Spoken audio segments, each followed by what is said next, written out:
Technology அந்த எக்யூப்மெண்ட்டை சென்னையில முதல் முறையா நம்ம காவேரி மருத்துவமனையில் ஆரம்பிச்சிருக்கோம். இது எதுக்குன்னா மெயினா brain surgery, spine surgery and orthopaedic சர்ஜரிக்கு யூஸ் பண்றது. பிரெயின் அண்ட் ஸ்பைன்ல பாத்தீங்கன்னா அந்த 1 மில்லிமீட்டர் நுணுக்கம் கூட ரொம்ப இம்பார்ட்டன்ட். ஏன்னா closer to the blood vessels and nerves இருக்கிறதுனால இந்த டெக்னாலஜி மூலமா பேஷண்டோட கிளினிக்கல் அவுட்கம் வந்து ரொம்ப இம்ப்ரூவ் ஆக போகுது. அண்ட் ஆல்சோ டாக்டர்ஸ் அண்ட் அவங்களோட சேஃப்டியும் இம்ப்ரூவ் ஆகும். இது ஓம் டெக்னாலஜிங்கிறது சென்னையில முதன்முறையா காவேரி மருத்துவமனை குழுமத்துல இன்னைக்கு லான்ச் பண்ணிருக்கோம்.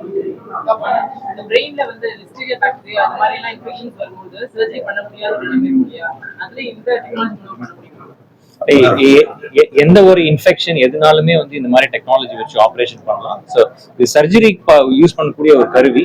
ஸோ அதனால எந்த ஒரு சர்ஜரியுமே வந்து நுணுக்கமா பண்ண முடியும். இந்த இதுல ஏஜ் லிமிட்லாம் எதுவுமே கிடையாது. இது சின்ன குழந்தைங்கள்ல இருந்து பெரியவங்க வரைக்கும் ஆப்ரேட் பண்ணலாம். இந்த எக்யூப்மெண்டோட காஸ்ட் வந்து பல கோடி ரூபாய், சரிங்களா? சோ அதனால அது வந்து ஒரு 6 to 7 crores மேல அந்த இதோட காஸ்ட்.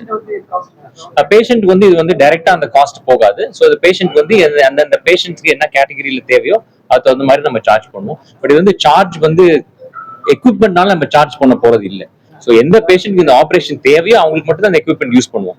எல்லாருக்கும் இந்த எக்யூப்மெண்ட் யூஸ் பண்ண வேண்டிய அவசியம் கிடையாது. இந்த எக்யூப்மெண்ட் பாத்தீங்கன்னா இந்த எக்யூப்மெண்ட் இல்லைன்னா நம்ம சிஆம்னு ரெகுலரா யூஸ் பண்ற எக்யூப்மெண்ட் யூஸ் பண்ணுவோம். அது பாத்தீங்கன்னா நிறைய நேரம் உங்களுக்கு ரேடியேஷன், அதனால ஒரு ஆபரேஷனோட டைமும் ப்ரொலாங் ஆகும், பேஷண்டோட ரிகவரியும் ஜாஸ்தி ஆகும்.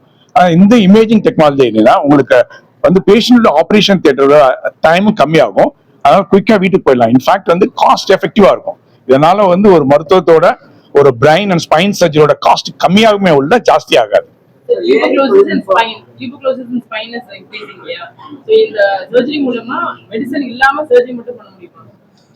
டியூபர்குலோசிஸ் வந்து ஒரு மருத்துவ வியாதி, அதாவது அது வந்து மெடிசின்லயே கியூர் பண்ணலாம். பட் சர்ஜரி தேவைப்படக்கூடிய பேஷண்ட்ஸ்க்கு இந்த கருவி மூலமா ரொம்ப நல்லா பண்ணலாம். எந்த ஒரு பாதிப்பும் இல்லாம பண்ணலாம் அந்த ஆபரேஷன். இல்ல, சோ சார் சொன்ன மாதிரி எல்லா பேஷண்ட்ஸ்க்கும் இந்த கருவி தேவைப்படாது. சோ எந்தெந்த பேஷண்ட்ஸ்க்கு அது தேவையோ அந்த பேஷண்ட்ஸ் மட்டும்தான் அந்த கருவி யூஸ் பண்ணும்.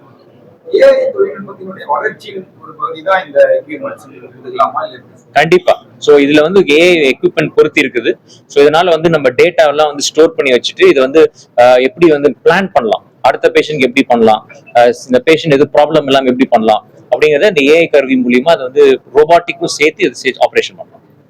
டெக்னாலஜி மட்டும் இல்ல, அந்த டெக்னாலஜி யூஸ் பண்ற எக்ஸ்பர்டீஸ் இப்போ வந்து doctor Balamurali, doctor Ranganathan Jyothi, doctor Sreetha, அந்த மாதிரி neuro surgery and spine surgery எக்ஸ்பர்ட்ஸும் அதை ட்ரெயின்ட் எக்ஸ்பர்ட்ஸ் இருக்கிறதுனால தான் பேஷண்டோட ரிசல்ட்ஸ் இம்ப்ரூவ் ஆகும். சார், இஸ்ரோ தலைவருக்கும் ஒரு கேள்வி. மூளைக்கும் முதுகெலும்புக்கும் ஒரு தொடர்பு ஏற்படுத்துறீங்க. அதே போல இந்திய விண்வெளி ஆராய்ச்சிக்கும் மருத்துவத்துறைக்கும் ஒரு தொடர்பு ஏற்படுத்துறீங்க.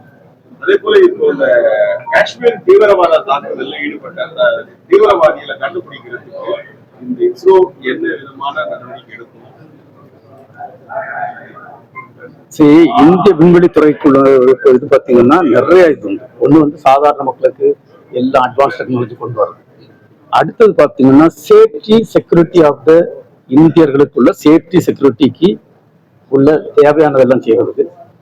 பட் இந்த ஏரியாவில் நிறைய ஒர்க் நடந்துட்டு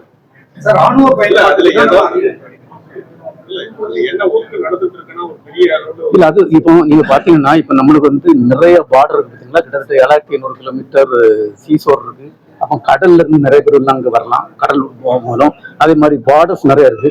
அப்போ இங்கெல்லாம் இந்த மாதிரி இதெல்லாம் நம்ம சேவ் பண்ணனாக்கி நிறைய செயற்கைக்கோள்கள் வேணும். அதுக்காக தான் நம்ம ஆனரபிள் பிரைம் மினிஸ்டர் பிரதம மந்திரி வந்து ஸ்பேஸ் செக்டர் ரீஃபார்ம் பண்ணி இது பண்ணியிருக்காங்க. இப்ப நம்ம இப்போ பாத்தீங்கன்னா நம்மகிட்ட 55 சேட்டலைட் வந்து ஒர்க் பண்ணிட்டு இருக்கு. இந்த 55 சேட்டலைட் மட்டும் போதாது. இந்த ஃபுல்லா பார்டர்லாம் மானிட்டர் பண்ணும், இந்த கடற்கரை ஓரம் எல்லாம் மானிட்டர் பண்ணா நிறைய செயற்கைக்கோள் வேணும். அப்ப அதுக்காக தான் ஒரு வந்து ஸ்பேஸ் செக்டர் ரீஃபார்ம் பண்ணி கொண்டு வந்து பிரைவேட் ஆட்களும் மற்ற கம்பெனிஸ் யார் இருந்தாலும் செயற்கைக்கோள் செய்யலாம், நாங்க ஹேண்ட் ஹோல்ட் பண்ணி செய்ய போறோம். இப்ப 55 சேட்டலைட் இருக்கிறத பாத்தீங்கன்னா இன்னொரு 3 வருஷத்துல அதை 150 மாத்த கூட்ட போறோம். இந்த மாதிரி நிறைய கூட்டினாதான் இந்த ஃபுல்லா மானிட்டர் பண்ண முடியும். தீவிரவாத தாக்குதலுக்கு உரிய விஷயங்கள் நம்ம இந்திய விண்வெளியில என்ன நடவடிக்கை நம்ம இல்ல, அதான் சொல்றேன் இல்லையா. இப்ப நீங்க வந்து இதை மானிட்டர் பண்ணி வச்சுருக்காங்க, இதெல்லாம் பார்க்கணும்னாக்கி நிறைய செயற்கைக்கோள்கள் வேணும். இப்ப நம்மகிட்ட இருக்கிறத மட்டும் வச்சு பண்ண முடியாது, 55 வச்சு பண்ண முடியாது. ஸோ அதுக்குள்ள இது இப்போ நிறைய இப்ப இந்தியர்களை சேஃப் ஆக்கணும் நிறைய செயற்கைகள் வேணும். அமெரிக்கா போன்ற நாடுகள்ல மருத்துவத்துறை சம்பந்தமான கேள்வி மட்டும் நம்ம பண்ணிக்கலாம். ஓம் சம்பந்தமான கேள்வி. அதாவது பிரெயின் அண்ட் ஸ்பைன் சர்ஜரி சம்பந்தமான இந்த டெக்னாலஜி இன்ட்ரோடக்ஷன் அதை பத்தி கேள்விகளுக்கு நீங்க பேசலாம். தேங்க்யூ. விண்வெளி தொழில்நுட்பம் இது எந்த அளவு பயனுள்ளதா இருக்கும்? வேலைவாய்ப்பு இது வந்து நல்ல ஒரு திட்டம். இது ரொம்ப பயன்படும். நிறைய பேருக்கு வேலை வாய்ப்பு கிடைக்கும். அது சரி, நீங்க வந்து எப்போ ஒரு டிஸ்கவரி புதுசா வந்தாலும் ஒரு நல்ல காரியம் நடந்தாலும் நிறைய பேர் எதிர்ப்பாங்க. அது எதுக்குது அப்படி எதுக்குறது பாத்தீங்கன்னா சில சின்னது அதனால ரொம்ப பயன்கள் வருதுன்னு அர்த்தம். இது வந்து ஒரு நல்ல திட்டம், நிறைய பேருக்கு வேலை வாய்ப்பு கிடைக்கும். தேங்க்யூ. ஓகே.